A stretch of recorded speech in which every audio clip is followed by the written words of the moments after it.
चलो बाळको, तो आज આપણે એક નવા ચેપ્ટરની શરૂઆત કરીએ.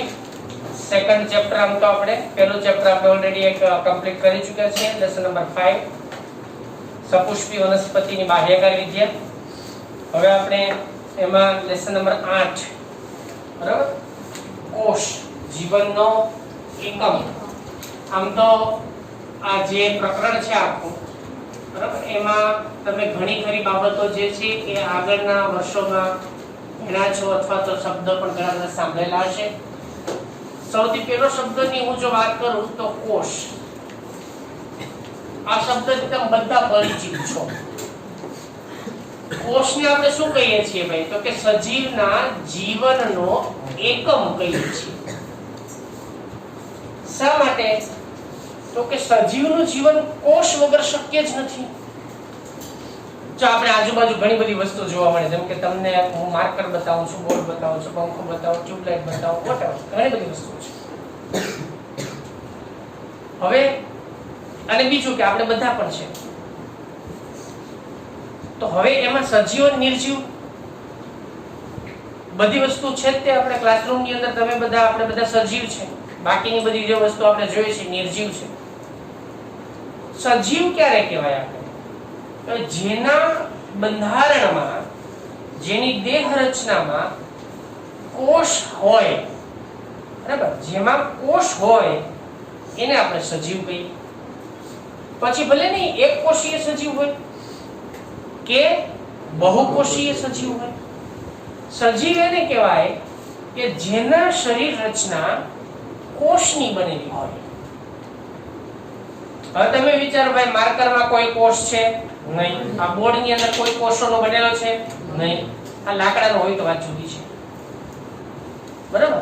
કેમ કે લાકડું તો એની અંદર પાછી વનસ્પતિ પાછી જીવંત હોય ને, તો એમાં તો કોષ હોવાનો છે. તો દરેકે દરેક સજીવ, પછી હા આપણે કદાચ સૂક્ષ્મ જીવો હવામાં હશે, ક્લાસરૂમની અંદર હશે, આપણે નથી દેખાતા, નરી આંખે જોઈ શકતા નથી, તો એને પણ આપણે કોષ ગણી જ શકાય. એટલે સામાન્ય રીતે જે કોઈ પણ સજીવ કે જેની દેહ રચના એમાં કોષની હાજરી હોય, બરાબર, એને આપણે સજીવ કહીશું. જેમાં કોષ નથી એને આપણે નિર્જીવ કહીશું. તો આ રીતે સામાન્ય રીતે સજીવ અને નિર્જીવને આપણે એનો મુખ્ય જેને આધાર જુદા પાડી શકાય એવો ઘટક એટલે કોષ. એટલા માટે કોષને આપણે જે કોઈ પણ સજીવ જે છે એ સજીવના જીવનનો મુખ્ય એકમ ગણવામાં આવે છે, બરાબર? એટલા માટે તો એને જીવનનો મુખ્ય એકમ ગણીશું. હવે પછી પ્રશ્ન આપણને એ થાય તો આ કોષ વિશેનો અભ્યાસ પહેલા કોણે કર્યો હશે? આ કોષની શોધ કોણે કરી હશે? કોષની અંદરની અંગિકાઓ વિશે પણ માહિતી કેવી રીતે પ્રાપ્ત થઈ હશે? થાય ને, આપણને પ્રશ્ન થાય. તો તમે એ પણ ભણી ચૂક્યા છો કે કોષ જે છે એના વિશેનો સૌથી પહેલો અભ્યાસ કોષ, બરાબર, આના વિશે સૌથી પહેલો અભ્યાસ જે છે, જે વૈજ્ઞાનિક દ્વારા કોષ એવો છે શબ્દ આપવામાં આવ્યો છે, એ છે એન્ટન વાન લ્યુવાનહોક. તમે નામ સાંભળ્યું હશે કદાચ. લ્યુવાનહોક નું નામ સાંભળ્યું છે તમે? લ્યુવાનહોક નામના એક વૈજ્ઞાનિક, બરાબર, લ્યુવાનહોક. આ લ્યુવાનહોક નામના વૈજ્ઞાનિક જેને સૌથી પહેલા કોષનો અભ્યાસ કર્યો. બુચની જે વનસ્પતિ, બુચ નામની જે વનસ્પતિ છે, બરાબર, બુચ, એની અંદર એને માઇક્રોસ્કોપ જ્યારે બન્યું, સૌથી પહેલું એ પેલું માઇક્રોસ્કોપ જ્યારે બન્યું ત્યારે એને એની અંદર એની સ્લાઇડ, બુચના જે કોષો હતા એનો છેદ લીધો અને સ્લાઇડ બનાવી, અને જ્યારે એને એના સાદા માઇક્રોસ્કોપની અંદર જ્યારે એને ઓબ્ઝર્વ કર્યું, જોયું, ત્યારે એમાં એને નાના નાના ખાના દેખાયા, નાના ખાના જેવી રચના દેખાય.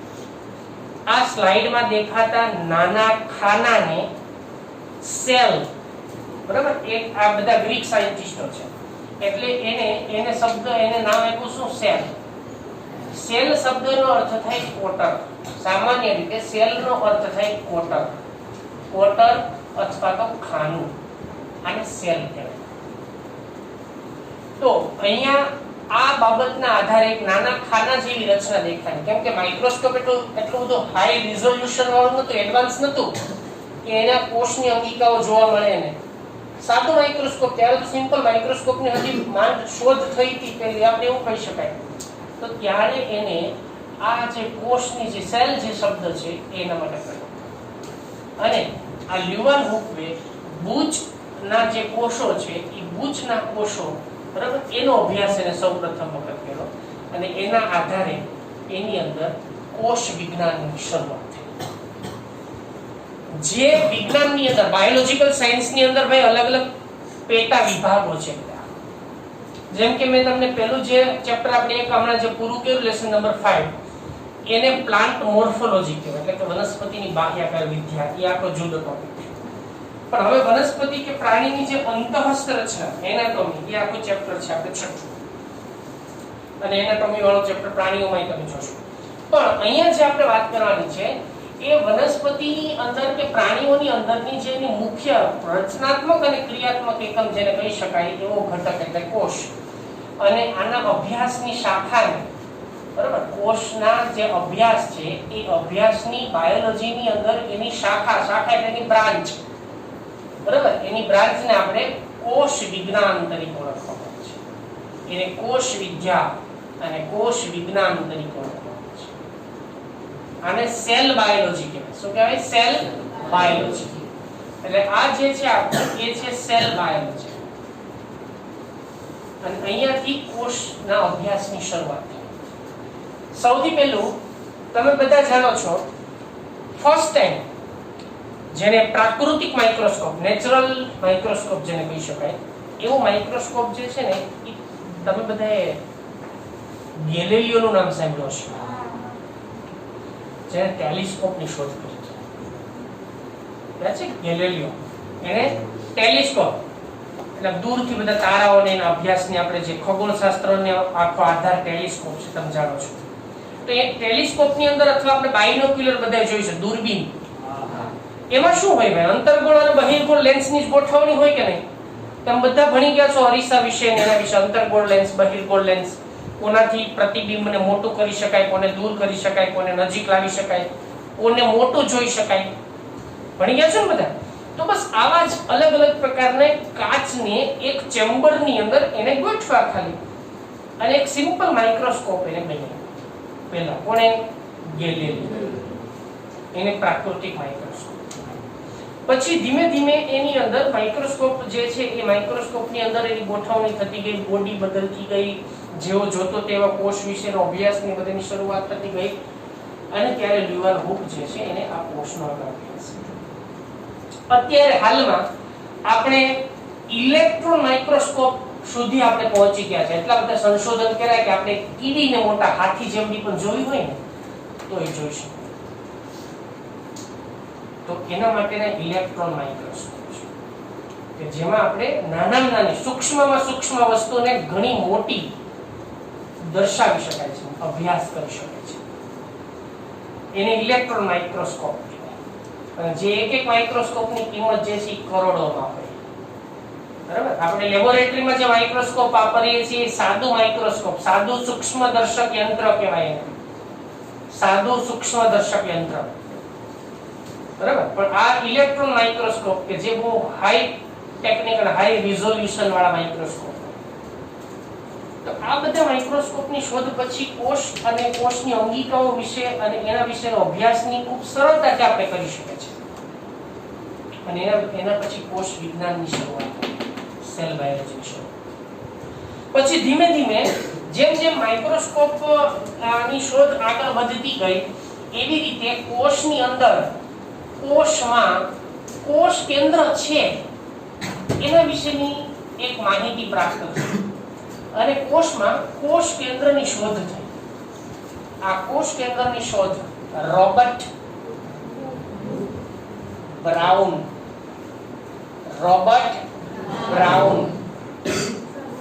બરાબર? Robert Brown. રોબર્ટ હુક શું કરેલું છે? હા, એન્ટન વાન લ્યુવાન હુક, જેને માઇક્રોસ્કોપ અને કોષ વિશેનો અભ્યાસ પછી લ્યુવાન હુક જે છે એમાં રોબર્ટ હુકે કોષ વિશેનો પછી વધારે અભ્યાસ કર્યો છે. પછી જો લ્યુવાન હુક પછી કોના વિશેની આપણે વાત કરી ભાઈ? Robert Hooke. એને રોબર્ટ હુક એમ પણ લખી શકો છો, રોબર્ટ હુક. આ રોબર્ટ હુક પછી કોષ કેન્દ્રની શોધ કોણે કરી છે? Robert brown. જો ટેક્સ્ટ બુકમાં આવા બે નામ લખેલા છે. કોષ વિશેની વાત કોણે કરી હતી? રોબર્ટ કોષ હુક એવું લખેલું છે, જોજો. લ્યુવાન હુક લખેલું છે એમાં. પછી રોબર્ટ હુક એને પણ એના વિશેની વાત કરી, બરાબર? એન્ટન વાન લ્યુવાન હુક આખું નામ છે, એન્ટન વાન લ્યુવાન હુક, બરાબર? પછી રોબર્ટ હુક એને પણ એમાં ઘણા બધી એમાં અમુક જે સંશોધનો શી કરેલા છે. કોષ કેન્દ્ર વિશેની વાત કોણે કરેલી છે? એ પણ તમને એમાં મેન્શન કરેલું છે. તો રોબર્ટ બ્રાઉનએ કોષ કેન્દ્ર વિશેની શોધ કરી અને આ કોષ કેન્દ્ર વિશેની શોધ થયા પછી બાયોલોજીની દિશા બદલાઈ ગઈ. સંશોધન પછી બાયોલોજીકલ સાયન્સની સંશોધનની દિશા બદલાઈ ગઈ. પછી ધીમે ધીમે એમાં ખબર પડી ભાઈ આની અંદર રંગસૂત્ર છે, કોષ કેન્દ્રની અંદર આપણને આવા અલગ અલગ ભાગો જોવા મળે છે. જનીનો વિશેની શોધ થવા માંડી, અંગિકાઓ વિશેની શોધ થઈ, જુદી જુદી પ્રકારની અંગિકાઓનો અભ્યાસ જુદા જુદા વૈજ્ઞાનિકોએ શરૂ કર્યો. એટલે આખી આ કોષ વિજ્ઞાન, બરાબર, એની આખી એક શાખા જે છે એની સ્થાપના છે. તો આપણે અહીંયા કોષ અને કોષને લગતી ઘણી બધી બાબતો જે છે એના વિશેની આપણે ચર્ચા કરવાની છે આ ચેપ્ટરની અંદર. તો એમાં કોષનો સૌથી પહેલો અભ્યાસ જે છે કોણે શરૂ કર્યો હતો? Anton van લ્યુવાન hook. એના દ્વારા એનો અભ્યાસ કર્યો. એના પછી એમાં ઘણી વખત રોબર્ટ હુક દ્વારા પણ એનો અભ્યાસ થયેલો છે. એના પછી કોષ કેન્દ્ર વિશેની જે સંશોધન છે કોણે કર્યા છે? રોબર્ટ બ્રાઉન નામના વૈજ્ઞાનિક દ્વારા કરવામાં આવે છે.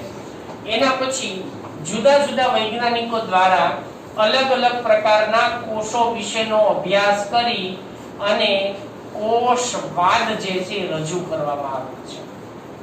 પણ એ પહેલા તમને બધાને જણાવી દઉં કે કોષની સામાન્ય વ્યાખ્યા શું થાય.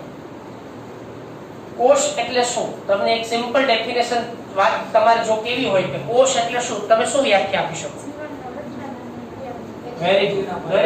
દરેક જે કોઈ પણ સજીવનો રચનાત્મક અને ક્રિયાત્મક એકમને શું કહેવાય? કોષ. તો અહીંયા હું આપણે એક સિમ્પલ વ્યાખ્યા લખીએ કોષની, તો કે કોષ જેને સજીવનો રચનાત્મક, બરાબર, અને ક્રિયાત્મક, રચનાત્મક અને ક્રિયાત્મક એકમ કહે છે. રચનાત્મક અને ક્રિયાત્મક એકમ તરીકે ઓળખવામાં આવે. રચનાત્મક એટલે શું? રચનાત્મક એટલે કે કોષના બંધારણીય ઘટક, આને રચનાત્મક કહેવાય. એટલે આપણે બધા કોષના બનેલા છે. એને રચના આપણી રચના શેની થયેલી મદદથી થયેલી છે? કોષની મદદ વડે. પછી ભલે એક કોષીય સજીવ હોય કે બહુકોષીય સજીવ, બરાબર. એક કોષીય સજીવ એટલે કે જે પોતાનું જીવનનું અસ્તિત્વ સ્વતંત્ર રીતે ધરાવતો હોય, જેમ કે બેક્ટેરિયા એક કોષીય સજીવ છે. ઈસ્ટ નામ સાંભળ્યું તમે? ફૂગ છે, એક કોષીય સજીવ છે. વાયરસ એક કોષીય સજીવ છે, બરાબર. હમણાં તે નામ લીધા જેવું નથી વાયરસનું. તો આ બધા એક કોષીય સજીવો છે. એ બધા પોતાનું એક જ કોષ સ્વતંત્ર જીવનનું અસ્તિત્વ ધરાવતા હોય છે. તો એને કહેવાય બંધારણીય. બંધારણીય એટલે રચનાત્મક. એનું બંધારણ, એની રચના સજીવની એ કોષો દ્વારા થઈ છે. બીજો શબ્દ તમને અહીંયા વાપરેલો છે ક્રિયાત્મક. ક્રિયાત્મકનો અર્થ થાય કે કોષમાં જ બધી જ પ્રક્રિયાઓ જે છે એ પ્રક્રિયાનું કેન્દ્ર સ્થાન, શરીરમાં થતી પ્રક્રિયાનું સ્થાન એટલે બીજું કાંઈ નહીં પણ શું? કોષ. આપણા શરીરમાં આપણે એમ કહીએ ભાઈ વિવિધ પ્રકારની પ્રક્રિયા થાય. સમજો આપણે ખાઈએ તો એનું શું થાય? પાચન થાય, પ્રક્રિયા થઈ. આપણે શ્વાસોશ્વાસની પ્રક્રિયા કરીએ તેમાં કાર્બન ડાયોક્સાઇડ અને ઓક્સિજનનું શું થાય? વિનિમય થાય ને. તો એ પણ એ બધું પ્રક્રિયા, દરેક પ્રકારની આવી પ્રક્રિયા કરે કોણ? કોષ. કોણ કરશે ભાઈ? કોષો. બરાબર, આ બધા કોષો જ કરવાના છે. તો એટલા માટે આપણે કોષને સજીવનો શું કહી શકાય? રચનાત્મક અને ક્રિયાત્મક એકમ કહી શકાય. કે તમે સિમ્પલ વસ્તુ વિચારો, મેં તમને હમણાં જ કીધું કે સજીવ બે પ્રકારના છે. કેટલાક સજીવ એવા છે કે જે એક કોષીય દેહ રચના ધરાવતા હોય છે, એક કોષીય દેહ રચના ધરાવે. કેટલાક સજીવ એવા છે. ઉદાહરણ તરીકે હમણાં મેં તમને બે ત્રણ નામ આપ્યા છે, બરાબર? એમાં ખાસ કરીને બેક્ટેરિયા છે, ઈસ્ટ છે, આ બધા એક કોષીય સજીવો કહેવાય. અમીબા, પેરામીશિયમ કહેવાય ને બધા. કેવા સજીવો છે બધા? એક કોષીય સજીવ છે. હવે બાકીના અમુક જે સજીવ આપણને જે એમાંના બાકી આપણા જેવા જે કોઈ પણ વિકસિત હોય કે સામાન્ય વનસ્પતિની વાત કરીએ આપણે, તો એને આપણે બહુકોષીય સજીવ તરીકે ઓળખવામાં આવે છે. બહુકોષીય સજીવ. તો એક કોષીય સજીવો કે જેની દેહ રચના માત્ર એક જ કોષની બનેલી છે. બહુકોષીય સજીવો એટલે કે જે ભેગા મળે અને દેહ શરીરની રચના કરતા હોય છે. તમે બધા ભણી ગયા છો, તમને યાદ હશે, કોષના સમૂહને શું કહેવાય બાળકો? કોષનો સમૂહ શું કહેવાય? પેશી કહેવાય. કહેવાય ને? કોષના સમૂહને પેશી કહેવાય. પેશીના સમૂહને શું કહેવાય? પેશીના સમૂહને શું કહેવાય? પેશી તંત્ર કહેવાય. શું કહેવાય? પેશી તંત્ર. બરાબર, આને કહેવાય પેશી તંત્ર. પેશી તંત્ર ભેગા મળીને શું બનાવે? અંગ. અંગો ભેગા મળીને બને શું? અંગ તંત્ર. અને અંગ તંત્રો એટલે શું? આપણું શરીર. શરીર, પાચન તંત્ર, શ્વસન તંત્ર, રુધિરાભિસરણ તંત્ર, ચેતા તંત્ર, ઉત્સર્જન તંત્ર, બધા તંત્રોનું બનેલું છે ને? કંકાલ તંત્ર, આ બધા તંત્ર છે આપણા શરીરની અંદર. આ બધા તંત્રો એને કહેવાય અંગ. અંગ જે તંત્રોનું બનેલું છે એને અંગ તંત્ર કહેવાય. હવે બરાબર, એટલે અંગ ભેગા મળી અંગ તંત્ર બને. અંગ શેનું બનેલું છે ભાઈ? પેશીઓનું બનેલું છે. જેમ કે આપણે રુધિરની વાત કરીએ તો રુધિરની અંદર પેશી છે, સ્નાયુઓ તો કે પણ પેશી છે.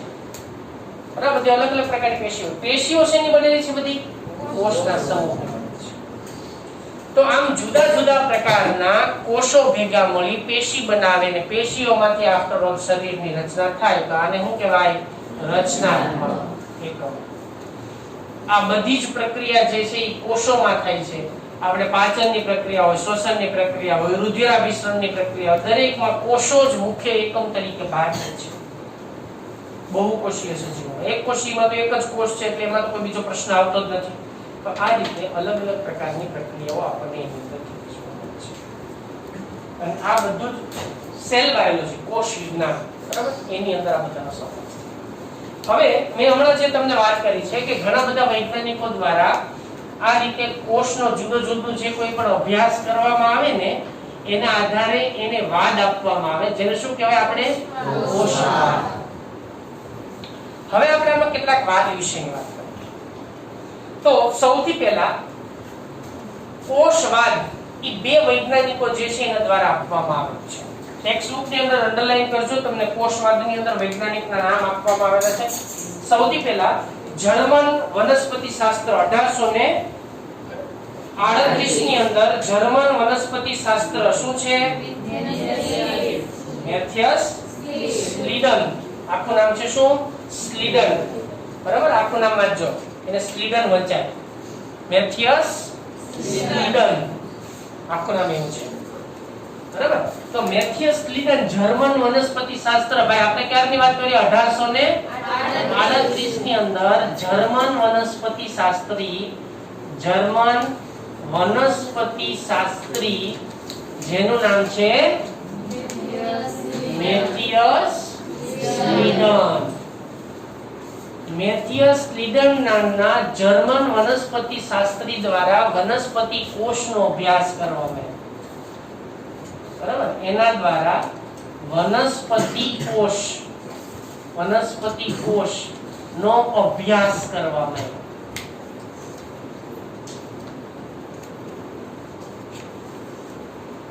અને વનસ્પતિ કોષની અંદર કઈ કઈ રચનાઓ છે એના વિશેની સમજૂતી એને પ્રાપ્ત કરી કે ભાઈ વનસ્પતિ કોષમાં કોષ દિવાલની હાજરી જોવા મળે છે, વનસ્પતિ કોષની અંદર કઈ કઈ અંગિકાઓ જોવા મળે છે, આ બધી એને અભ્યાસ કર્યો. એ જ સમયગાળા દરમિયાન એટલે કે અહીંયા આપણે 1838 ની વાત કરીએ છીએ, તો એ જ સમયગાળામાં 1839 માં બીજા એક વૈજ્ઞાનિક જે કયા દેશના છે? બ્રિટનના છે. બ્રિટિશ વૈજ્ઞાનિક, બરાબર, આ બ્રિટનના છે, એક બ્રિટિશ સાયન્ટિસ્ટ. તો બ્રિટિશ વૈજ્ઞાનિક પ્રાણીશાસ્ત્રી 1839 ની અંદરના બ્રિટિશ પ્રાણીશાસ્ત્રી જેનું નામ છે થિયોડોર સ્વાન. અને સ્વાન પણ ઘણા પ્રોનાઉન્સિએશન કરે છે, ઓરિજિનલ નામ છે સ્વાન. એટલે અહીંયા પેલો સ્વાન એટલે કૂતરો નહીં હો, જોજો પાછા અર્થ બદલાય છે, વૈજ્ઞાનિકને ખોટું લાગી જાય પાછું. એટલે આપણે અહીંયા થિયોડોર સ્વાન આ જે વૈજ્ઞાનિક છે એ પ્રાણીશાસ્ત્રી છે. આ પ્રાણીશાસ્ત્રી છે. એને પ્રાણી કોષનો અભ્યાસ કર્યો, બરાબર. તેમણે પ્રાણી કોષનો અભ્યાસ કર્યો. પ્રાણી કોષ. આ પ્રાણી કોષના અભ્યાસના આધારે એને એક વસ્તુ એવી નક્કી કરી કે પ્રાણી કોષની ફરતે, બરાબર, પ્રાણી કોષ જે છે પ્રાણી કોષના ફરતે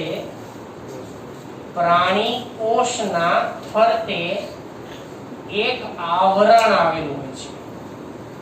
એક આવરણ આવેલું છે. આ જે પ્રાણી કોષના ફરતે આવેલા આવરણને શું કહેવાય? કોષ રસ પટલ કહે છે. જેને કોષ રસ પટલ કહે છે. આવું કીધું. બીજું, જ્યારે એમાં થિયોડોર સ્વાનવે પ્રાણીનો સાથે વનસ્પતિનો અભ્યાસ કર્યો. એને વનસ્પતિનો અભ્યાસ કે અમુક કોષોનો એને કર્યો છે. હતા પ્રાણીશાસ્ત્રી, બરાબર. પ્રાણીનો અભ્યાસ જે છે એની અંદર આપણને સામાન્ય રીતે જોવા મળતો હોય છે. સ્ટેરમાંથી પગ દૂર લેવું એને કોષરસ પટલ જે છે એ કોષરસ પટલ પ્રાણી કોષની ફરતે આવેલું એક આવરણ છે. એ એને એમાં એનો અભ્યાસ કરીને એને એમાં સાબિત કર્યો. પછી જ્યારે થિયોડોર સ્વાનવે વનસ્પતિ કોષનો અભ્યાસ કર્યો ત્યારે એને એક બાબત દર્શાવી. એને એવું કીધું કે વનસ્પતિ કોષ જે છે એ વનસ્પતિ કોષમાં કોષ દિવાલ, વનસ્પતિ કોષમાં કોષ દિવાલ હાજર હોય, પ્રાણી કોષમાં કોષ દિવાલ ગેરહાજર હોય. કોષ દિવાલ પ્રાણી કોષમાં હાજર હોતી નથી. એટલે વનસ્પતિ કોષમાં કોષ દિવાલ એ તેની લાક્ષણિકતા છે. કોની લાક્ષણિકતા છે? વનસ્પતિ કોષની લાક્ષણિકતા. શું છે એની? કોષ દિવાલ. તો એનો અર્થ એ થાય કે પછી એને એવું વાત કરી ભાઈ પ્રાણી કોષમાં આવી જે રચના છે, બરાબર, એટલે કે કોષ દિવાલ છે, એ કોષ દિવાલનો અભાવ હોય છે. માત્ર ને માત્ર પ્રાણી કોષમાં એની ફરતે આવેલી રચના જેને શું નામ આપ્યું? કોષરસ પટલ કહેવાય. એની ફરતે કોષ દિવાલ હોતી નથી. આવું એમાં જ્યારે થિયોડોર સ્વાનવે અભ્યાસ કર્યો વનસ્પતિ કોષની પણ કોષનો, ત્યારે એની વસ્તુ એમાં ઓળખી અથવા તેવી વસ્તુ એમાં એને દર્શાવી છે. તો આ રીતે વનસ્પતિ કોષ અને પ્રાણી કોષની અંદર જુદા જુદા વૈજ્ઞાનિકો દ્વારા થતા અભ્યાસને અનુલક્ષીને, બરાબર, આવા અલગ અલગ પ્રકારની જે બાબતો છે એ બાબતોની ચકાસણી એના દ્વારા કરવામાં આવી. એના પછી આ બંને વૈજ્ઞાનિકો જે છે એના દ્વારા સંયુક્ત રીતે, બરાબર, આ બંને દ્વારા સંયુક્ત રીતે એક કોષવાદ જે છે એ કોષવાદ એને રજૂ કર્યો. પહેલા એને પોતાના બધા અભ્યાસો કર્યા અને એના પછી એને સંયુક્ત રીતે કોષવાદ રજૂ કર્યો. આ કોષવાદમાં એને શું બાબત બંને સાથે મળીને કોષવાદ રજૂ કર્યો, એમાં એને કઈ કઈ બાબતને ધ્યાનમાં લીધી છે સમજજો અહીંયા ખાસ. જ્યારે બંને કોણે બંને એટલે કોણ? મેથિયસ લીડન અને થિયોડોર સ્વાન. આ બંને ભેગા થઈ અને શું સંયુક્ત રીતે રજૂ કર્યું? કોષવાદ. ત્યારે એમાં એને બે સ્ટેટમેન્ટ કર્યા હતા ખાસ. બે એને કોષવાદમાં બે બાબતની રજૂઆત કરી. બરાબર? એમાંની પહેલી બાબત એને એવી રજૂ કરી હતી કે દરેક કોષ એ સજીવનો રચનાત્મક અને ક્રિયાત્મક એકમ છે, તો બંધારણીય ઘટક છે. એક એને એવી વાત કરી કે ભાઈ કોષ જે છે એ કોષ સજીવનો, હું થોડાક સેન્ટેન્સ તમે સરળતાથી સમજી શકો એટલે મોડિફાઈડ કરીને વાત કરું છું, રચનાત્મક અને ક્રિયાત્મક એકમ છે. બરાબર? અને ક્રિયાત્મક એકમ છે એ આપણે ઓલરેડી વાત કરી ચૂક્યા છીએ. આવી વાત એને કરી. બીજું, હવે જે કોઈ પણ વનસ્પતિ હોય કે પ્રાણી હોય, દરેકની અંદર જે કોઈ પણ પ્રક્રિયાઓ થાય ને એ પ્રક્રિયાઓ બીજું કશું જ નથી. એ કોષ અને કોષો દ્વારા થતી પ્રક્રિયાઓની નિપજ છે. જે કોઈ પણ આપણને ઘટકો કે જે લક્ષણો કે આપણને જે બધું જોવા મળે છે ને એ શું છે ભાઈ બધું? તો કે એ દરેકે દરેક કોષ અને કોષની જે કોઈ પણ નિપજોના પરિણામે જ આપણને બધી જ બાબતો લાક્ષણિકતાઓ જોવા મળતી હોય છે. એટલે એની અંદર એને બે સ્ટેટમેન્ટ કર્યા છે. એક સૌથી પહેલા એને વાત કરી કે કોષ એ સજીવનો રચનાત્મક અને ક્રિયાત્મક એકમ છે, અને બીજું જે એને વાત કરી છે કે દરેક સજીવ જે છે સજીવમાં થતી દરેક પ્રક્રિયાઓ છે એ પ્રક્રિયાઓ જે કોષ અને કોષની નિપજોને આધારિત હોય છે. બરાબર? એટલે દરેક પ્રક્રિયાઓ જે છે કોના આધારિત છે ભાઈ? તો કે કોષની નિપજોને આધારે છે. અને એમાં દરેકે દરેક થતી જે કોઈ પણ પ્રક્રિયાઓ છે એ પ્રક્રિયાઓ જે કોષના નિપજોને આધારે છે, નિપજો પર આધારિત હોય છે. અથવા તો એમ પણ કહી શકાય કે દરેક પ્રક્રિયાઓનો મુખ્ય આધાર કોષની નિપજો પર છે. પણ આ બંને એક વસ્તુમાં ભૂલ કરી ગયા. આ બંને ભાઈ એ ન સમજાવી શક્યા કે તો આ નવા કોષો આવે ક્યાંથી? આપણે એમ કહીએ કે આપણે નાના હતા મોટા થયા, વનસ્પતિ છોડ હતો ને વૃક્ષ થયું, બીજ વાવ્યું, નાનો રોપો બન્યો ને એમાંથી વૃક્ષ તૈયાર થયું. તો એ કોષના સાઈઝમાં, વનસ્પતિના કદમાં, પ્રાણીઓના કદમાં આ વધારો થાય છે. કોષોની સંખ્યામાં જે વધારો થાય છે એ વધારો શા માટે થાય? એ કેવી રીતે થાય? બરાબર? આના વિશેની માહિતી આ બે વૈજ્ઞાનિકો આપી શક્યા નથી. આ બે વૈજ્ઞાનિકો દ્વારા બાકીનું બધું એને વાત કરી ભાઈ કોષ જે છે કોષ વનસ્પતિ કે પ્રાણીઓ જે કોઈ પણ છે કોષ ને કોષની નિપજના બનેલા છે. બરાબર? એના બધી પ્રક્રિયાઓ જે છે એને આભારી છે.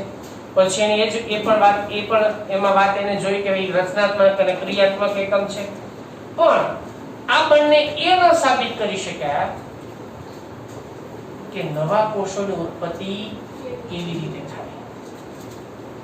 બરાબર? નવા કોષો ક્યાંથી આવે છે, કેવી રીતે ઉત્પન્ન થાય છે એના વિશેની માહિતી આની પાસે નથી. એટલે જ્યારે આને પોતાની કોષવાદ રજૂ કર્યો અન્ય વૈજ્ઞાનિકો સમક્ષ કોન્ફરન્સમાં, બરાબર, ત્યારે અન્ય વૈજ્ઞાનિકો દ્વારા જ્યારે એને પ્રશ્ન પૂછવામાં આવ્યો કે ભાઈ તમે કહો છો ચાલો એ સ્વીકારી લઈએ, પણ તો નવા કોષો ક્યાંથી આવે છે? તો નવા ઉત્પન્ન થતા કોષો વિશે, બરાબર, નવા નિર્માણ પામતા કોષો વિશે માહિતી આ બંને વૈજ્ઞાનિકો આપી શક્યા નથી. એટલા માટે તેનો કોષવાદ સંપૂર્ણ સ્વીકાર્ય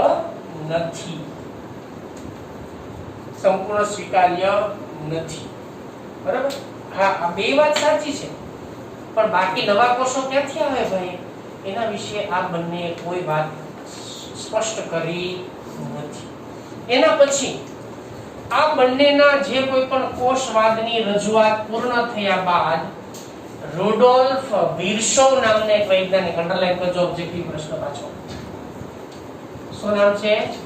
રુડોલ્ફ વિર્શોવ છે. પ્રિન્ટિંગ મિસ્ટેક છે, વિર્શોવ આવું લખજો, રેફ કરજો, વિર્શોવ ના સાચું એવું છે. વર્ષ આપ્યું છે એમાં તમને 1855 ની અંદર 1855 માં રુડોલ્ફ વિર્સો નામના જે વૈજ્ઞાનિક છે, આ વૈજ્ઞાનિક દ્વારા કોષવાદમાં સુધારા કરવામાં આવ્યા. બરોબર, એટલે કે એને આનો જે બંનેનો જે કોષવાદ છે એ કોષવાદમાં એને સુધારો કર્યો. સુધારો કોષવાદમાં કોણે કર્યો? રુડોલ્ફ વિર્સો નામના વ્યક્તિ. બરાબર, એને કોષવાદની અંદર એની અંદર જે કોઈ પણ સુધારો છે એ સુધારો કર્યો. અને આ સુધારાની અંદર એને શું સાબિત કર્યું? આ સુધારાને અંતે એને એ વસ્તુ જે આ બે નથી ઉમેરી શક્યા ને એ એને ઉમેરી છે. શું નતા સાબિત કરી શક્યા બંને?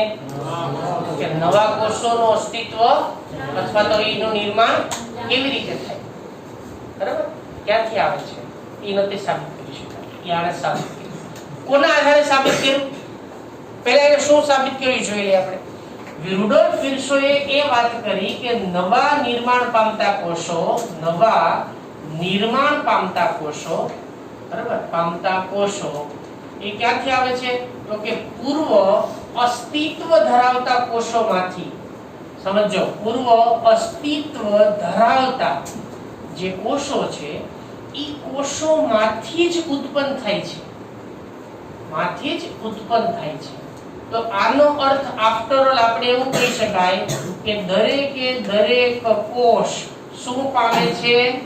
કોષ વિભાજન પામે છે. અને એના પરિણામે એકમાંથી કેટલા કોષ બને? બે. એમાંથી ચાર. આમ સતત ને સતત કોષ વિભાજન થાય અને એના પરિણામે નવા કોષો ઉત્પન્ન થાય. તો આ બંને જે નતા સમજાવી શકાય, બરાબર, એ બંને શું વાત આખી સાબિત કરી? હા, એ બંને વાત કરી ભાઈ કોષ જે છે સજીવનો રચનાત્મક અને ક્રિયાત્મક જીવન તે ત્રણ છે. બધા સજીવો કોષના જ બનેલા છે એવી વાત એને કરી. દરેકે દરેક જે કોઈ પણ જીવ રાસાયણિક પ્રક્રિયાઓ થતી હોય છે એ બધું કોષ અને કોષની નિપજને પરિણામે શક્ય બનતી હોય છે, એ પણ એને સાચી જ વાત કરી છે. પણ એની લિમિટેશન એ હતી કે નવા કોષ ક્યાંથી આવ્યા? એ સજીવ નાનો હતો મોટો થયો તો એ નવા કોષો ક્યાંથી આવ્યા એમાં? બરાબર, એની વૃદ્ધિ શા માટે થઈ? તો એના માટે રુડોલ્ફ વિર્સો નામના વૈજ્ઞાનિક દ્વારા સૌથી પહેલા અભ્યાસ કોનો થયો? એને કોષ વિભાજન વિશેની સમજૂતી મળી. કોષ વિભાજન વિશે સમજૂતી મળી એટલે એનો અર્થ શું થયો કે ભાઈ નવો કોષ ક્યાંથી આવ્યો? તો કોષ વિભાજનથી. કોષ વિભાજનમાં શું થાય? તો કે એક કોષ જે છે કોષમાંથી ખાંચ ઉત્પન્ન થાય. તમે બેક્ટેરિયમ કોષ વિભાજન ભણી ગયા છો ને? તો કભી ખાંચ ઉત્પન્ન થાય ને એ ખાંચમાંથી બે સ્વતંત્ર બાળ કોષોનું નિર્માણ થાય. તો આ છે પિતૃકોષ. આ પિતૃકોષમાંથી જ સંતતિ કોષનું નિર્માણ થયું. એટલે બે બાળ કોષો અસ્તિત્વમાં આવ્યા. તો બાળ કોષો પહેલા અસ્તિત્વ ધરાવતા કોષો. હવે જો સમજો આપણે શું કીધું કે નવા કોષોનું નિર્માણ પૂર્વ અસ્તિત્વ ધરાવતા કોષો એટલે પિતૃકોષો. પૂર્વ અસ્તિત્વ ધરાવતા કોષો એટલે કયા કોષો? પિતૃકોષો. એમાંથી જ થાય છે. તો નવા કોષનું નિર્માણ પિતૃકોષોમાંથી જ બાળ કોષોનું નિર્માણ થાય.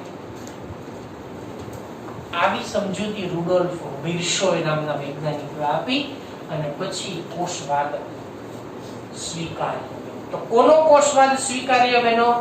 રુડોલ્ફ વિર્સો.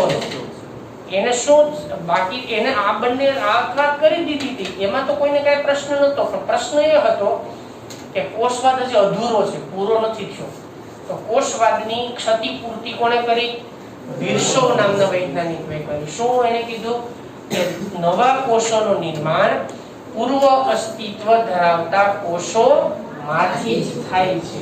એના વિશેની સમજૂતી અને કોષવાદ જે છે આખો એ પૂર્ણ છે. તો કોષવાદ ત્રણ વૈજ્ઞાનિકોનો આખો એક પ્રયાસ છે. સૌથી પહેલો પ્રયાસ કોણે કર્યો તો ભાઈ? જર્મન વનસ્પતિ શાસ્ત્રી માર્થિસ સ્લીડર અથવા મેથિયસ સ્લીડર. એને વનસ્પતિ પછી પ્રાણી શાસ્ત્રી કોણ? Theodore swan. એ બંને ભેગા મળીને કોષવાદ રજૂ કર્યો. પણ આમાં એ ન સમજાવી શક્યા કે નવા કોષોનું નિર્માણ કેવી રીતે થાય. એના વિશેની સમજૂતી કોણ આપી? રુડોલ્ફ વિર્સો નામના વૈજ્ઞાનિક. એને એવું કીધું કે નવા કોષોનું નિર્માણ જે વાસ્તવિક રીતે પૂર્વ અસ્તિત્વ ધરાવતા કોષોમાંથી જ થાય. અને આખો કોષવાદ સુધારા સાથે રજૂ થયો અને પછી બતાવી સ્વીકાર. તો આ રીતે વૈજ્ઞાનિકો દ્વારા જે કોષવાદ આપવામાં આવેલો છે એ કોષવાદની અંદર આ પ્રકારની અલગ અલગ બાબતો જે છે એની સ્પષ્ટતા એના અંદર કરવામાં આવી છે. આટલી વસ્તુ ખ્યાલ આવી ગઈ બધાને? કમ્પ્લીટ ને? આમાં કોઈ ડાઉટ નથી ને હવે? બરાબર? તો આ હતો કોષવાદ. બરાબર? લખવાનું છે તમારે? લખી લો. ચાલો.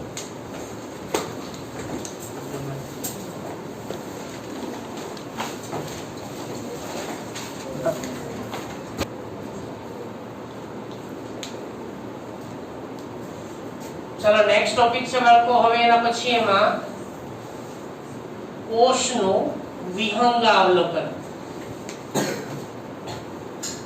આનો અર્થ આપણે લેવાનો છે કે વનસ્પતિ કોષ અને પ્રાણી કોષ વિશે તમે બધા ભણી ચૂક્યા છો.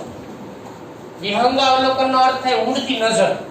આમ જોઈએ બરાબર? આપણે કેવો ટેસ્ટ હોય ને આગલા દિવસે કે થોડોક સમયમાં ઝડપથી રિવિઝન કરવાનું હોય તો ગમે પેજ ને પાના બુક ને કે ઊંડતી નજર ફેરવી લઈએ. પણ પછી યાદ રહ્યું કે ન રહ્યું કોને ખબર છે? ઉડતી નજર ફેરવી લીધી.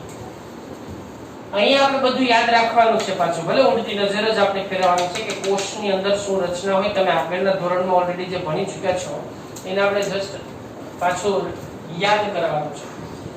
હવે સામાન્ય રીતે વિહંગાવલોકનની અંદર આપણે બે કોષનો અભ્યાસ કરશું. આમ તો ત્રણેય કોષની વાત કરી લીધી. બરાબર? એમાં મુખ્ય બે પ્રકારના, જો કોષના મુખ્ય બે પ્રકાર છે. કોષના મુખ્ય બે પ્રકાર છે. એમાં પહેલો પ્રકાર જેને આપણે કહી શકાય આદિ કોષ કેન્દ્રીય કોષ. આદિ કોષ કેન્દ્રીય કોષ. અને બાળકો બીજો પ્રકાર કોષનો જેને કહેવાય સુકોષ કેન્દ્રીય કોષ. આ બે પ્રકારના કોષ આપણને સામાન્ય રીતે જોવા મળે છે. હવે આદિ કોષ કેન્દ્રીય કોષ એટલે કયા કોષ? કે જેની અંદર સુકોષ કેન્દ્રીય એટલે કોષ કેન્દ્ર વિકસિત હોતો નથી, પટલમય અંગિકાઓ હોતી નથી, એ બધાનો સમાવેશ થાય. આપણે પછી વાત કરીએ. સુકોષ કેન્દ્રીય સજીવની અંદર આપણે કોનો સમાવેશ કરશું? સામાન્ય રીતે બે કોષો. કોણ કોણ ભાઈ? તો કે એક તો વનસ્પતિ કોષ અને બીજો પ્રાણી કોષ. આ બંનેનો સમાવેશ આપણે કરશું. બરાબર? વનસ્પતિ કોષ અને પ્રાણી કોષ. હવે બધાની રચના સમજતા છીએ. ધારો કે આપણે એક સામાન્ય કોષની જો આપણે વાત કરીએ, આ એક સામાન્ય કોષની રચના આપણે સમજીએ. હું એક સાથે એક જ કોષમાં તમને ત્રણે ત્રણની રચનાને સમજાવવાનો પ્રયત્ન કરું છું. ધ્યાન આપજો. સૌથી પહેલા તમે બધા જાણો કે ભાઈ દરેકે દરેક કોષની અંદર કદ, આકાર અને રચનામાં વિવિધતા જોવા મળે છે. કોઈ નાનો હોય, મોટો હોય, લાંબો હોય, ટૂંકો હોય, ગોળ હોય, અંડાકાર હોય, ચપટો હોય, બિંબ આકારનો હોય, ઘણા બધા અલગ અલગ રચના હોય. બધામાં રચના સરખી હોતી નથી. તો હવે ધારો કે કોઈ પણ કોષ હોય તો એની અંદર સૌથી પહેલા તો બાહ્ય આવરણ આપણને જોવા મળતું હોય છે. વનસ્પતિ કોષની અંદર લાક્ષણિક કોષ તરીકે આપણે ડુંગળીના કોષનો અભ્યાસ કરીએ. કયા કોષ? ડુંગળીના કોષ. તમે કદાચ આગળના ધોરણમાં ભણ્યા હશો, ન હોય તો આપણે જોઈ લેશું. બીજો આપણે પ્રાણી કોષ લઈએ તો આપણા ગાલના કોષ. બરાબર? આપણા જે ગાલના કોષ છે એનો પણ તમે એની અંદર અભ્યાસ કરી શકો છો. સ્કાલ્પેલ વડે આપણે ખાલી ગાલના અંદરના ભાગે સ્ક્રેચ કરશો એટલે તોડી નથી નાખવાનો ગાલ. જોજો ભાઈ પાછળ. બરાબર? ખાલી ઉપરના ભાગેથી એક સ્મિયર લેશો અને એને સ્લાઇડ ઉપર મૂકીને જોઈએ તો ગાલના કોષો આવી જશે, કેમ કે અંદરનો સ્તર એકદમ પાતળો અને થોડુંક શ્લેષ્મ યુક્ત હોય છે એટલે એને આપણે જોઈ શકાય છે. આ બંને વિશેની આપણે વાત કરીએ છીએ. એટલે આ પ્રાણી કોષ થયો, આ વનસ્પતિ કોષ છે. બરાબર? તો વનસ્પતિ કોષ, પ્રાણી કોષ અને સાથે આપણે આદિ કોષ કેન્દ્રીય કોષ તરીકે કોને લઈએ? ધારો કે બેક્ટેરિયા. આ બધાને આપણે કોમનલી ને સ્ટ્રક્ચરને સમજવાનું છે. સૌથી પહેલા બહારના ભાગે એક આવરણ હોય. આપણે વાત કરીએ પહેલા કોની અંદર? ડુંગળીનો કોષ અને બેક્ટેરિયાની અંદર. એમાં આ બહારના ભાગે એક આવરણ હોય જેને શું કહેવાય? કોષ દિવાલ કહેવાય. શું કહેવાય એને? કોષ દિવાલ. પ્રાણી કોષમાં કોષ દિવાલનો અભાવ હોય. ગાલના કોષમાં કોષ દિવાલ જોવા મળે નહીં. મળે નહીં. યાદ રાખજો. ભલે હું કોમન એટલે જ મિત્રો કોમન બધી બાબત અહીંયા એક સાથે એક જ કોષમાં છે. કોષ દિવાલ બેક્ટેરિયાની અંદર અને કોષ દિવાલ ડુંગળીના કોષમાં જોવા મળશે, પણ કોષ દિવાલ ગાલના કોષમાં હોતી નથી. સ્પષ્ટતા કરું છું. ભલે એને દર્શાવ્યો કોષ દિવાલ, પણ એ બેમાં જોવા મળે. ગાલના કોષની અંદર કોષ દિવાલનો અભાવ હોય એટલે હું એ લખી દઉં છું તમને નોંધ તરીકે કે ભાઈ ગાલના કોષમાં અભાવ હોય. કોનો? કોષ દિવાલ. આ એક વાત છે. એટલે પ્રાણી કોષમાં કોષ દિવાલનો અભાવ હોય, વનસ્પતિ કોષ અને બેક્ટેરિયા કોષમાં કોષ દિવાલ હોય. હવે કોષ દિવાલની નીચે આવેલું સ્તર એ તો બધામાં હોવાનું છે. આ સ્તરને આપણે કયું સ્તર કહેશું? કોષ રસ સ્તર, કોષ રસ પટલ અથવા કોષ રસ સ્તર. આ તો બધામાં જ હોવાનું છે. પછી હવે બીજી વાત કરશું આપણે, જે આ બંનેમાં કોમન હશે, આમાં નહીં હોય. શું? તો કે એની અંદર હશે એક કોષ કેન્દ્ર. તો આ કોષ કેન્દ્ર, બરાબર, જે કોષ કેન્દ્રિકા ધરાવે છે, આ કોષ કેન્દ્રિકા છે, એમાં અંદર આવેલી આ કોષ કેન્દ્ર રસ છે અને આ છે કોષ કેન્દ્ર. તો વિકસિત કોષ કેન્દ્ર શેમાં હશે? ડુંગળીના અને ગાલના કોષમાં. શેમાં નહીં હોય? બેક્ટેરિયામાં નહીં હોય. બેક્ટેરિયામાં સુકોષ કેન્દ્રીય નથી ને, કેવો છે? ઈ આદિકોષ કેન્દ્રીય છે. એટલે બેક્ટેરિયાની અંદર કોષ કેન્દ્ર વિકસિત હોતો નથી, બરાબર. એટલે આ કોષ કેન્દ્ર છે. કોષ કેન્દ્ર, કોષ કેન્દ્રની અંદર ખાસ અહીંયા હું વાત કરીશ કે બેક્ટેરિયામાં કોષ કેન્દ્ર પટલ ગેરહાજર હોય છે. એટલે કોષ કેન્દ્ર પટલ ન હોય, કોષ કેન્દ્ર પટલ ન હોય. આ પટલ છે, બહારના ભાગે જે આવરણ છે કોષ કેન્દ્ર પટલ કહેવાય, એ ન હોય. એટલે કોષ કેન્દ્ર વિકસિત ન હોય, એનો અર્થ એવો જ થયો ને, બરાબર. એટલે કે તેમાં કોષ કેન્દ્ર એ વિકસિત હોતું નથી. તો સૌથી પહેલી તફાવત કોષ કેન્દ્રની દ્રષ્ટિએ, સુકોષ કેન્દ્રીય કોષમાં કોષ કેન્દ્ર વિકસિત હોય છે, આદિ કોષ કેન્દ્રીય કોષમાં કોષ કેન્દ્ર વિકસિત હોતો નથી. આ એક બાબત. વનસ્પતિ કોષમાં અને બેક્ટેરિયાના કોષમાં કોષ દિવાલ હાજર હોય છે, જ્યારે પ્રાણી કોષમાં કોષ દિવાલ ગેરહાજર હોય છે. યાદ રાખજો, બરાબર. હવે એના પછીની બાબત આપણે વાત કરીશું. કોષ કેન્દ્રની અંદરના ભાગે આપણને જનીન દ્રવ્ય હોય અને આ જનીન દ્રવ્યને આપણે શું કહીએ છીએ? ડીએનએ. બરાબર. હવે જો આદિ કોષ કેન્દ્રીય કોષ હોય, બેક્ટેરિયાની વાત કરું, ડીએનએ ની રચના આવે એટલે આપણે બેક્ટેરિયાની વાત આપણે એમાં કરીશું. ડીએનએ બેક્ટેરિયાનો જે કોષ હોય ને, એ બેક્ટેરિયામાં ડીએનએ જે છે એ ડીએનએ કુંતલમય રીતે, એમાં કુંતલમય ગૂંચળામય રીતે, ગૂંચળાય, બરાબર. એ કુંતલમય એટલે કે ગૂંચળાય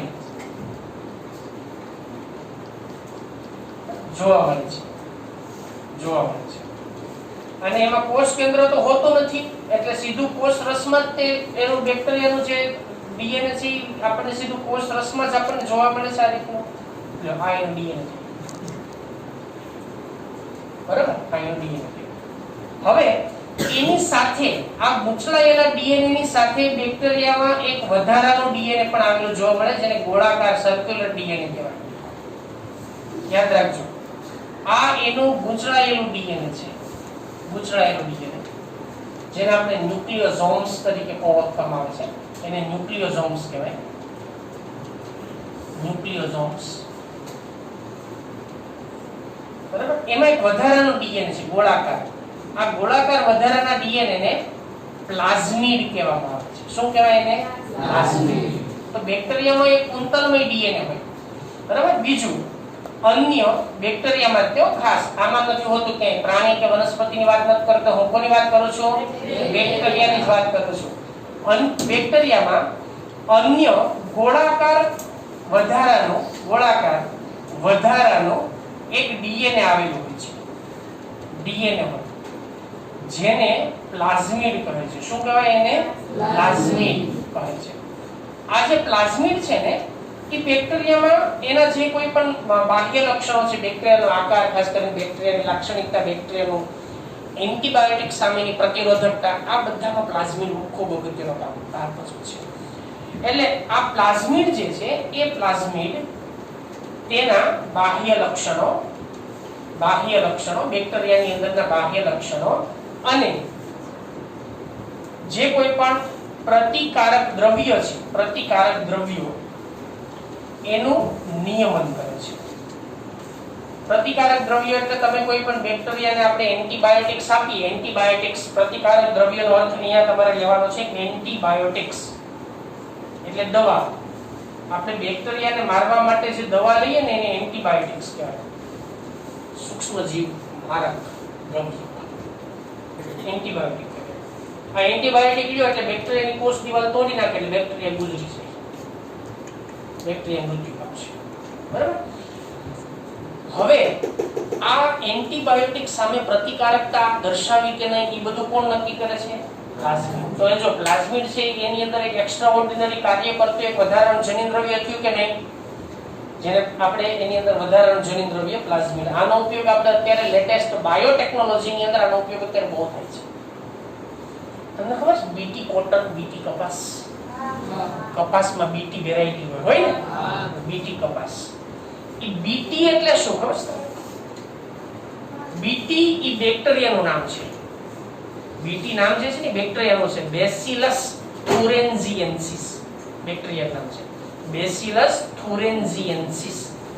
આ બેક્ટેરિયાના જે પ્લાઝમિડ છે, બેસિલસ થુરેન્ઝિએન્સિસ નામનું બેક્ટેરિયા, ઈ બેક્ટેરિયાના પ્લાઝમિડ, ઈ પ્લાઝમિડ એમાંથી લેવામાં આવ્યું. પ્લાઝમિડનો એક નાનો ટુકડો ડીએનએ નો ઈ બેક્ટેરિયામાંથી લેવામાં આવ્યો અને કપાસની અંદરના ડીએનએ માં એને જોડી દીધો. સમજો, કોનું પ્લાઝમિડ લીધું એને? બેક્ટેરિયાનું. કોની હારે જોડ્યું? કપાસના જનીન સાથે.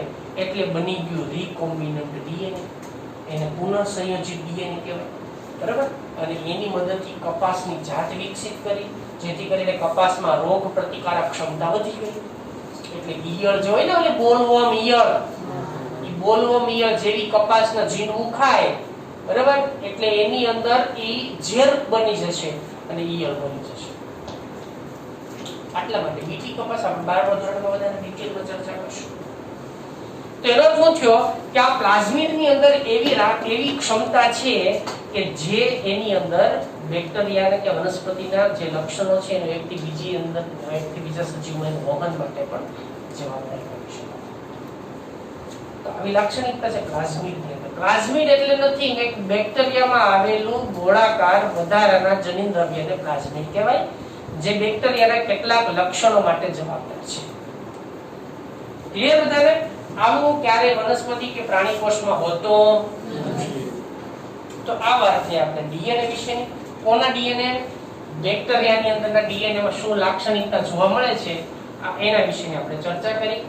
હવે બીજી આપણે વાત એ કરીએ કે વનસ્પતિ કોષ હોય કે પ્રાણી કોષ હોય, એનું ડીએનએ જે છે એની અંદર એ પણ આપણને સર્ક્યુલર એટલે કે ગોળાકાર પ્રકારનું ડીએનએ એમાં ક્યારે હોતું નથી.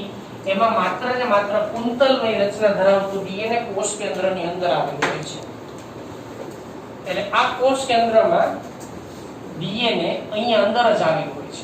આમાં શું હોય કે કોષ કેન્દ્ર પટલ નથી હોતું ને, તો આ ડીએનએ છૂટું છવાયું આટા મારતું હોય.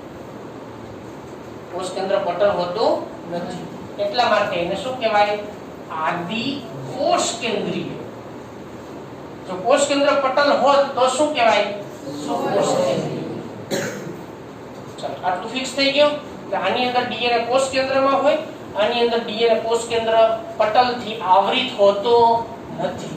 એમાં એક વધારાનો જનીન દ્રવ્ય હોય, એને પ્લાઝમિડ કહેવાય, જે બેક્ટેરિયાના કેટલાક લક્ષણો માટે જવાબદાર છે. ચલો આટલું ક્લિયર બધાને? હવે આપણે અંગિકાઓ વિશેની વાત કરીએ. તમે જાણો છો કે અલગ અલગ પ્રકારની અંગિકાઓ જે છે એ આપણને જુદા જુદા વનસ્પતિ કે પ્રાણી કે બેક્ટેરિયાના કોષમાં આવેલી હોય. આ અંગિકાના ભાગો આપણે બે પ્રકારમાં વર્ગીકૃત કરીશું. એક અંગિકા જે સુકોષ કેન્દ્રીય કોષમાં આવેલી હોય. હવે સુકોષ કેન્દ્રીય કોષ એટલે શું? સુકોષ કેન્દ્રીય કોષ એટલે શું થશે બાળકો? કોનો સમાવેશ કરશું આમ આપણે? વનસ્પતિ કોષ અને પ્રાણી કોષ. તો આ બંનેની અંદર પણ આપણે અંગિકા જોશું. અને બીજી અંગિકા શેમાં જોશું આપણે? આદિ કોષ કેન્દ્રીય કોષ. આમાં કઈ કઈ અંગિકા છે એ પણ આપણે જોઈ લઈએ. કેમ કે આપણે અત્યારે વાત કરી છે કોષનો વિહંગાવલોકન. સૌથી પહેલા કોષની અંદર આપણને જે જોવા મળે છે કોષ રસ સ્તરની અંદરનો ભાગ એને શું કહેવાય? કોષ રસ સ્તરની નીચે શું હોય બધામાં? કોષ રસ. એ તો બધામાં હોવાનો છે. તો વનસ્પતિ એમાં પણ કોષ રસ હોય, વનસ્પતિ કોષમાં પણ હોય, પ્રાણી કોષમાં પણ કોષ રસની રચના જોવા મળે છે અને આની અંદર પણ કોષ રસની રચના જોવા મળે છે. કોષ રસ એટલે વનસ્પતિ, પ્રાણી કે બેક્ટેરિયામાં આવેલા સ્નિગ્ધ એટલે થોડું જાડું, ચાસણી જેવું. કોના જેવું? ચાસણી જેવું, થોડું જાડું, વિસ્કસ, ચિકાસયુક્ત પ્રવાહીને કોષ રસ કહેવાય. આ કોષ રસ છે ને એ કોષમાં થતી દરેક પ્રક્રિયા માટેનું એક બેઝ છે, પાયો છે. એટલે બધી જ પ્રક્રિયાઓનું જો કોઈ પ્રક્રિયા સ્થાન હોય ને તો એ કોણ છે? કોષ રસ. સમજાવો છો? કોષ રસમાં જ બધી અંગિકાઓ છે. બધા કાર્ય ક્યાં થાય? કોષ રસમાં થાય. એટલે કોષ રસ એટલે શું ભાઈ? તો કે મોટા ભાગ કોષમાં થતી મોટા ભાગની પ્રક્રિયા માટેનું જો કોઈ મુખ્ય પ્રક્રિયા સ્થાન હોય તો એ બધું કોષ રસ છે. હા, કોષમાં થતી પ્રક્રિયાઓનું નિયંત્રણ કોષ કેન્દ્ર કરે.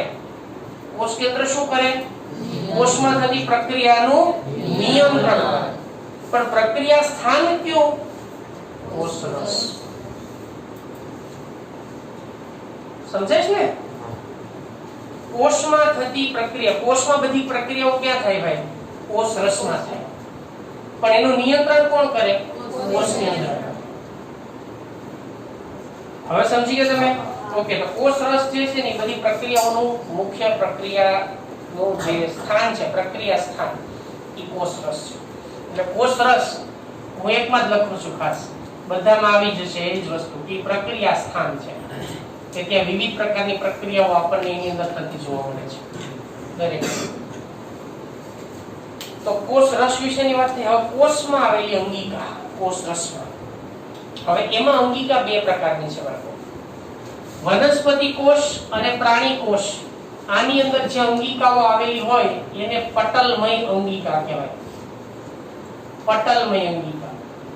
જ્યારે આદિકોષ કેન્દ્રીય કોષમાં આવેલી અંગિકાને પટલ વિહીન અંગિકા કહેવાય. હવે શા માટે? કારણ કે અહીંયા આપણે શું વાત કરી ભાઈ? આની ફરતે કોષ કેન્દ્રની ફરતે કોષ રસ પટલ હોતો નથી.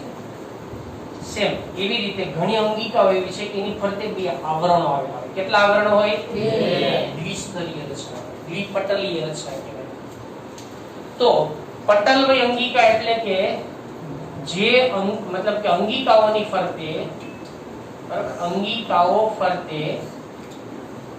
બેવડા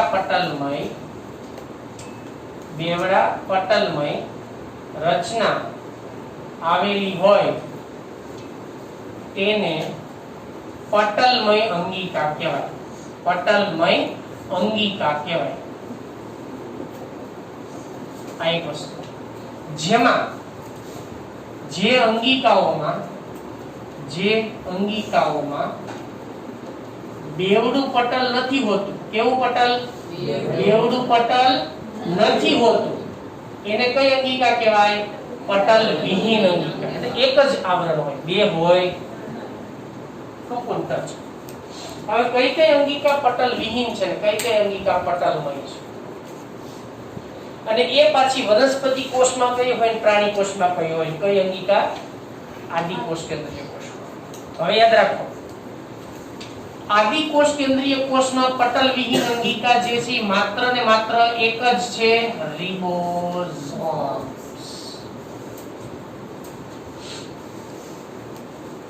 સમજ્યા? એમાં એક બીજી વિશિષ્ટ અંગિકા છે જેને કહેવાય મેસોઝોમ્સ. મેસોઝોમ્સ. હવે અહીંયા આની વાત પતી ગઈ ભાઈ. હવે અહીંયા આપણે વાત કરીએ વનસ્પતિ કોષ અને પ્રાણી કોષમાં અંગિકાઓ કેવી છે? પટલમય છે. તો હવે કઈ અંગિકા પટલમય છે સમજો. સૌથી પહેલા છે કણાભસૂત્ર. તો આમાં પણ કણાભસૂત્ર હોય. આમાં પણ ઘણા સૂત્ર હોય. ચાલો બીજું છે અંતઃકોષ રસજાળ. અંતઃકોષ રસજાળ, આમાં પણ અંતઃકોષ રસજાળ હોય. અંતઃકોષ રસજાળ આમાં પણ હોય. સમજાય છે બાળકો? પછી આની અંદર છે, એના પછી આપણે વાત કરશું તો આત્મઘાતી કોથળી કોને કહેવાય? લાઇસોસોમ્સ. તો આમાં લાઇસોસોમ્સ હોય, આમાં પણ લાઇસોસોમ્સ હોય. હવે બીજું, વનસ્પતિ કોષમાં હરિતકણ હોય. ભાઈ પ્રાણી કોષમાં હોય? હોય? ભાઈ લખાય? બીજી વસ્તુ, બરાબર, આ વનસ્પતિ કોષ જે છે, વનસ્પતિ કોષની અંદર આપણને હરિતકણ જોવા મળે, પ્રાણી કોષમાં નથી હોતી. ગોલ્ગી કાય બંનેમાં હોય, બરાબર, ગોલ્ગી કાય બંનેમાં હોય. સૂક્ષ્મ કાય, સૂક્ષ્મ તંતુ, સૂક્ષ્મ તંતુ બંનેમાં હોય. સૂક્ષ્મ તંતુ, આમાં પણ સૂક્ષ્મ તંતુઓની રચના હોય. રસધાની, વનસ્પતિ કોષમાં રસધાની હોય. રસધાની, પ્રાણી કોષમાં રસધાની હોય? હોય? કદાચ હોય તો નાની હોય. યસ, એક્ઝેક્ટલી, નાની હોય. એને આકુંચક રસધાની કહેવાય. કઈ? આકુંચક. અહીંયા રસધાની મોટા ભાગે રસધાની ગેરહાજર. પરંતુ જો રસધાની હોય તો નાની હોય. એને આકુંચક રસધાની કહેવાય. શેમાં હોય આકુંચક રસધાની? પ્રાણી કોષમાં પણ, ખાસ કરીને અમીબા હોય, પેરામીશિયમ હોય, એમાં નાની રસધાની હોય. બીજા મોટા પ્રાણી કોષમાં, પ્રાણીઓમાં, વિકસિત પ્રાણીઓમાં હોતી, આપણામાં હોય ન હોય. બરાબર. હવે બીજું એક એવી અંગિકા છે કે જે વનસ્પતિ કોષમાં ન હોય, પ્રાણી કોષમાં હોય. તારા કેન્દ્ર. તારા કેન્દ્ર કેવી અંગિકા છે? જો તમને આપ્યું છે છેલ્લો કાર્યક્રમ પાછો, પટલ વિહીન. Yes, very good. તો આ અંગિકા પટલમય થઈ, એટલે મેં તારા કેન્દ્રને છેલ્લે રાખી છે. આમાં તારા કેન્દ્રની હાજરી જોવા મળે છે. તારા કેન્દ્ર, પણ એક વસ્તુ ધ્યાન રાખજો, આ હું લખું છું, આ પટલ વિહીન અંગિકા છે. આમાં તારા કેન્દ્ર હોતો નથી, એટલે હું લખતો જ નથી. એટલે મેં જોઈએ તફાવત આપી દીધો તમને બધો. ખ્યાલ આવી ગયો ને? હવે તમને બીજો પ્રશ્ન એ છે કે સાહેબ આ મેસોસોમ શું છે? આ બધા તમે નામ સાંભળ્યા, તમે પરિચિત છો એ નામથી, એટલે તમે જાણો છો. પણ મેસોસોમ શું છે જણાવી દો. બેક્ટેરિયાના કોષમાં, આ બેક્ટેરિયાનો કોષ છે. આ બેક્ટેરિયાના કોષમાં અહીંયા કોષરસ સ્તર છે, કોષ દીવાલ અને કોષરસ સ્તર છે. ઓકે.